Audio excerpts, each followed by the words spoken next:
All right, hello, hi. I'm Dr. John Beckham, professor for managerial leadership at Empire State College. And today we have Elliot Masie, and we'll be talking about leadership, how it applies, and things of that nature. It's a benefit for the class. They're getting a theoretical standpoint from the textbooks, and I like to bring in interviews to give them more applications, things that are applicable to what they might see in the real work life. So thank you for your time. I'm glad to do this. And starting out, can you just tell us a little bit about yourself? You know, what you currently do, some of your background experiences, credentials, and management. Sure. Well, I'm Elliot Masie, and I am the head of the Masie Center, which is a learning and technology and workforce productivity research center here in Saratoga Springs.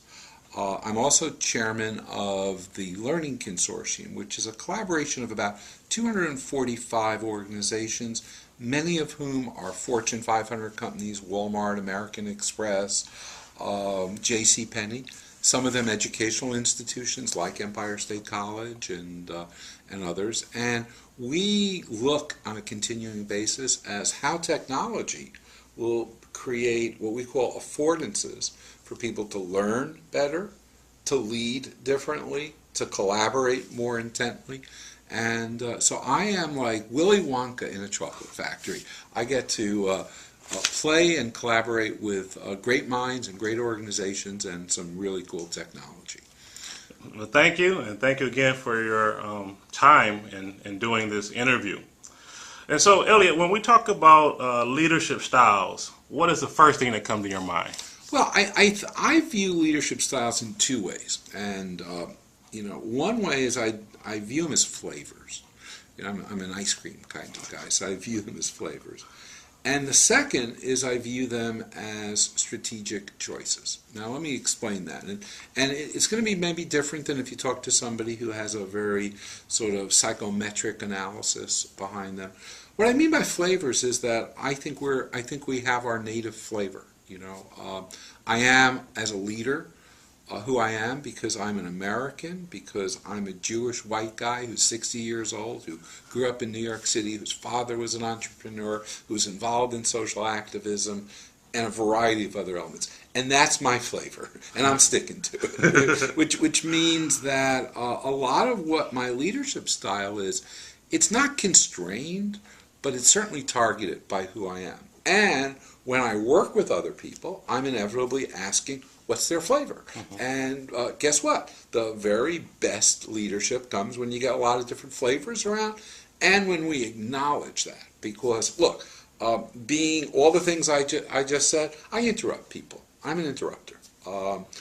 And I view it as a positive thing if I can complete your sentence, or I can, and I got to tell you, there are some people whose flavors are such that when I do it, drives them bat crazy. But I think it's really important to know your own flavor and know other people's flavors. On the other hand, when I talk about strategic choices, is we choose how we're going to be as a leader. So, as a leader, I run an organization. I may ask somebody to come in the room, and sometimes my style is a very convivial, collaborative style, and what's going on. And sometimes it's have a seat. We have some things we have to talk about. And so I not only is that my flavor, but then we make strategic decisions around, given the circumstance, the people, the outcomes, what's on the line, to reach for different strategic styles of leadership, some of which are difficult given what your flavor is, and some of which are reached too often because that's your default, given that's your flavor. So that's the two sides, I think, of leadership styles that hit me when you ask that question. Great. Now when it applies to you directly, do you see your leadership style change at different points and different times? Within a modicum, within a range. Sometimes it changes just because circumstances demand it. Sometimes it changes because the person you're with demands it. And maybe because I'm a successful business person, I can say sometimes it changes because I get bored. So I become playful with it, and I just say, I'm going to be a little bit different today. But for the most part, it does change within a range. Now, I got to tell you, I am determined and somewhat constrained by my style. And I'm also even making strategic choices, you're going to somewhat choose those by the filters that are related to what your flavor is in that sense. So I would say it's pretty consistent. I think if you followed me around for a week, you would find my standard deviation pretty small in that sense. But I think my agility is to recognize when I've got to reach for a real different style. All right. Now, in the text, which we'll be covering in class, you brought out a key word, constrained. Now, when you say your leadership style at times is constrained, do you personally, as a self-reflection, view that as a pro or a con? That's great. Do I pro or con? I don't know. Maybe I view it as a force, as a fact of nature in that sense. There are certainly times when I wish that I could be even more agile as a leader than I am. It is impossible for me to be in a meeting and not talk. I mean, I can't. I just can't buy up. I got to go to the bathroom. If you said, Elliot, be quiet for the next hour, I cannot physiologically do that. So I got to figure out a way. And I have a feeling you're similar to me. Okay, but so I wish I could crank the needle all the way back to say, be that really quiet, laid back person. And I can't. So that constraint sometimes is challenging. But I actually think what we then do, and maybe this is where I'm saying I don't think it's a negative, is you choose opportunities, you choose environments, you choose roles, you even choose organizations that match what the availability of that. If somebody said to me, I need you to be the most high-end mathematical wizard in this role. No, that's not. I can handle a budget, but that's not in my range of competency that I could do a lot of. Well, in the same way, if somebody wanted me to be a leader who was real dictatorial and not engaging, that's not in my range. It just is out of it. So I probably end up on the sense of saying I think it's okay that I'm constrained. All right.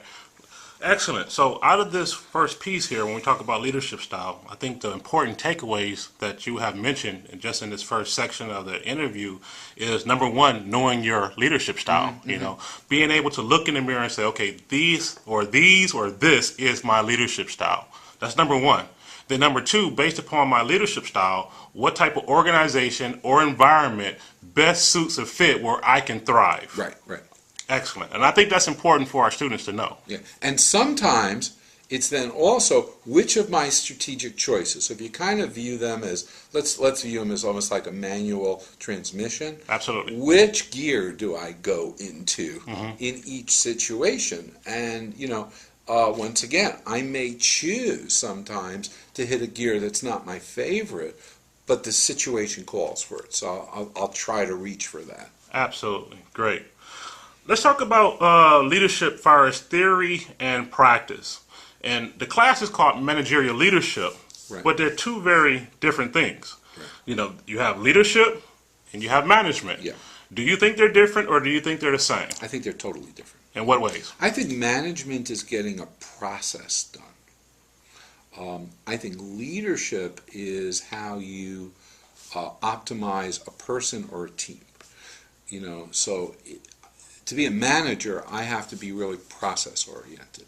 And I have to make sure that there is a process, that the process is working well, that it's articulated, that people have the resources to get what they need done.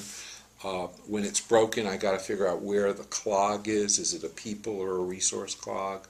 And it is a science to be a manager. I would argue that leadership is part science and it's part art.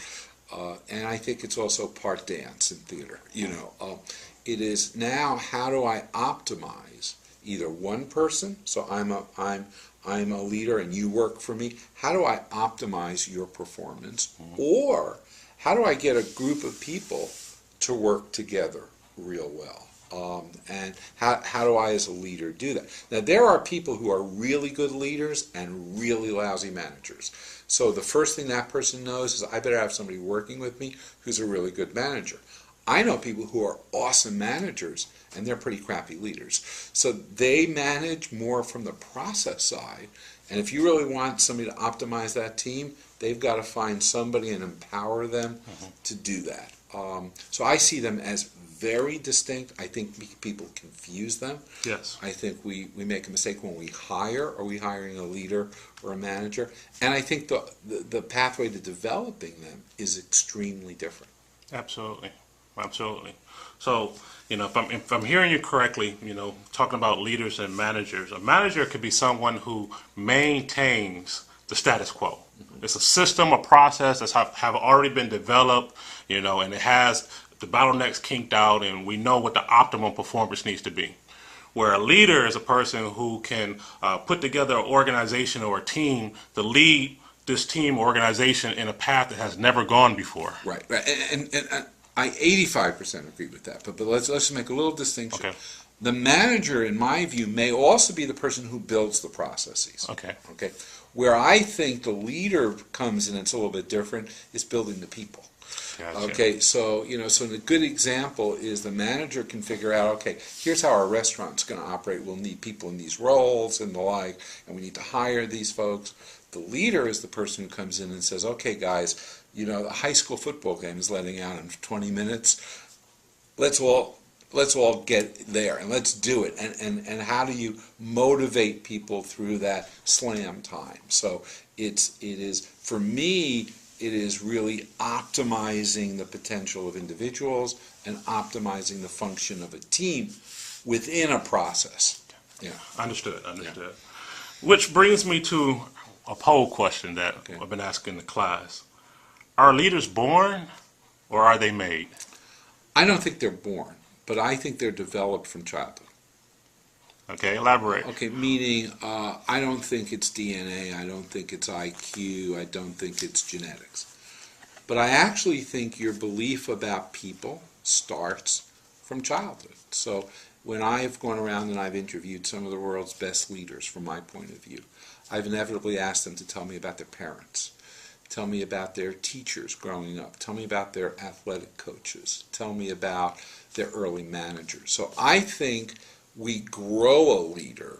Now, what's difficult is to start that the first day they do a job, because in many ways, now I'm doing remedial work. That my bet is that by the time I hire them, they've got to have a lot of those qualities that are there.